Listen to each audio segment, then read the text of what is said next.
കോഴിക്കോട് മാമി തിരോധാന കേസിൽ പോലീസും ക്രൈംബ്രാഞ്ചും തങ്ങളെ വേട്ടയാടുന്നുവെന്ന് മാമിയുടെ സുഹൃത്തും ഡ്രൈവറുമായ രജിത് കുമാറും ഭാര്യയും. അസഭ്യവാക്കുകൾ ഉപയോഗിച്ചാണ് ചോദ്യം ചെയ്യൽ. ജീവിക്കാൻ പറ്റാത്ത അവസ്ഥയാണ്. മക്കളെ പോലും വെറുതെ വിടുന്നില്ല. തെറ്റ് ചെയ്തിട്ടുണ്ടെങ്കിൽ ശിക്ഷിക്കുന്നതിൽ പ്രയാസമില്ല. കേസ് CBI അന്വേഷിക്കണമെന്നും രജിത് കുമാർ പറഞ്ഞു.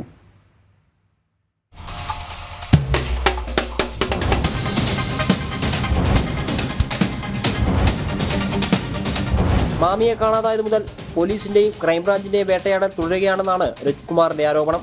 മിക്ക ദിവസങ്ങളിലും ചോദ്യം ചെയ്യലിന് ഹാജരാകണം. ജോലിക്ക് പോലും പോകാൻ പറ്റാത്ത അവസ്ഥയാണ്. ഭാര്യയെയും മകനെയും ചോദ്യം ചെയ്തു.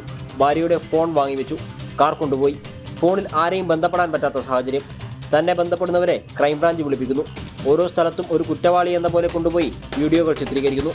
ക്രൈംബ്രാഞ്ചിന്റെ പീഡനത്തിൽ മറന്നൊന്ന് നാളുവിട്ട തന്നെ 24 മണിക്കൂറിനുള്ളിൽ പോലീസ് കണ്ടെത്തി. എന്തുകൊണ്ടാണ് 1.5 വർഷം കഴിഞ്ഞിട്ടും മാമിയെ കണ്ടെത്താൻ പറ്റാത്തത്? ക്രൈംബ്രാഞ്ചിന്റെ പെരുമാറ്റം മോശമായ ഭാഷയിലാണെന്നും രജിത് കുമാർ പറഞ്ഞു. ഞങ്ങളാണെങ്കിലും ഒരാളെ ഫോൺ ചെയ്താലും അവരെയും ഞങ്ങളുടെ സുഹൃത്തുക്കളെയൊക്കെ വല്ലാതെ വേട്ടയാടുകൊണ്ടാണ്. ഇപ്പോൾ അവസാനം എൻ്റെ മക്കളെ വരെ വേട്ടയാടിക്കൊണ്ടിരിക്കുകയാണ്. ജീവിക്കാൻ പറ്റാത്ത രീതിയിലുള്ള സാഹചര്യം വന്നാൽ അത് പിന്നെ വളരെ നിവർത്തിയിട്ടില്ല. ഞങ്ങളെന്താ തെറ്റ് ചെയ്തിട്ടുണ്ടെങ്കിൽ പിടിച്ച് ജയിലിട്ട് അടുത്തോട്ടെ, ഏതായാലും പ്രയാസമില്ല. തെറ്റ് ചെയ്യാതെ എങ്ങനെ ഈ പീഡനം അനുഭവിച്ച് ജീവിക്കാൻ പ്രയാസമുണ്ട്. ഇപ്പോൾ സുഹൃത്തുക്കളില്ല, ആരുമില്ല, മര്യാദയ്ക്ക് ജോലിക്ക് പോകാൻ പറ്റുന്നില്ല. അതാണ് ഞങ്ങളുടെ അവസ്ഥ. മാമിയെ കാണാതായ ദിവസം വീട്ടിലുണ്ടായ കാര്യങ്ങൾ ഓർമ്മയില്ലെന്ന് പറഞ്ഞിട്ടും പിന്നെയും അതുതന്നെയാണ് ക്രൈംബ്രാഞ്ച് ചോദിക്കുന്നത്. രാവിലെ മുതൽ വൈകിട്ട് വരെ ഒരേ കാര്യം തന്നെ ചോദിച്ചുകൊണ്ട് നിൽക്കുന്നു.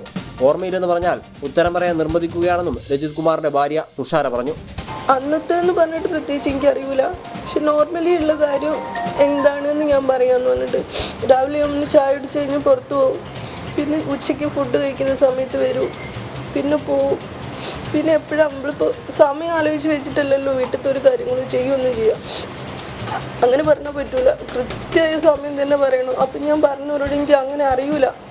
ഒരു മാസം ഒരു ദിവസം ഒന്നും അല്ലല്ലോ, 1.5 വർഷം മുമ്പുള്ള കാര്യമല്ലേ. നിങ്ങൾ എന്ത് ചോദിച്ചാലും കുറേ ഞാൻ ആലോചിച്ചിട്ട് ഞാനെങ്കിൽ ടൈം പറയാൻ പറ്റില്ല. പക്ഷെ കുറേ നമ്മൾ കാര്യങ്ങൾ ഡെയിലി ചെയ്യുന്ന കാര്യങ്ങൾ എന്തായാലും നമുക്ക് പറയാൻ പറ്റും. അങ്ങനെയൊക്കെ ഞാൻ പറഞ്ഞിട്ട് ഒരു അതൊന്നും പോരാ.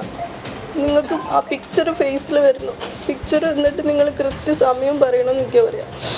അന്ന് എന്ത് ഡ്രസ്സ് ഇട്ട് എന്ത് ഫുഡ് ഉണ്ടാക്കി നിങ്ങൾ അങ്ങനെയൊക്കെ ചോദിക്കാം. അറിയാത്ത കാര്യം ഞാൻ എന്ത് പറയാനാ. തന്റെ വീടിനടുത്തുള്ള തലക്കുളത്തൂരിൽ അവസാനമായി മാമിയുടെയും തന്റെയും ലൊക്കേഷൻ വന്നു എന്ന കാരണം കൊണ്ടാണ് തന്നെ വേട്ടയാടുന്നത്.